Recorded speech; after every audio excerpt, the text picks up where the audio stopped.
যদি ফজরের সময়ে অ্যালার্ম ছাড়াই আপনার ঘুম ভেঙে যায়, তাহলে ভেবে নেবেন আপনি আল্লাহ তাআলার খুব প্রিয় মানুষ।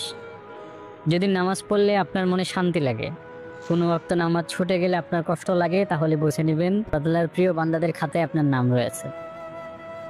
যদি অন্যের হক জুলুম করে মেরে দেওয়ার পর আপনার মন খারাপ হয়, তার কাছে আবার ক্ষমা চান, তাহলে ভেবে নেবেন যে আপনি সিরাতুল মুস্তাকিমের উপরে আছেন। যদি মানুষকে কঠোর কথা বলার পর আপনার মন নরম হয় এবং সেই মানুষটার প্রতি আপনার সহমর্মিতা বেড়ে যায়, তখন আপনি বুঝবেন যে আপনি মুহাম্মদ সাল্লাল্লাহু আলাইহি ওয়াসাল্লামের একজন প্রশংসিত উম্মত।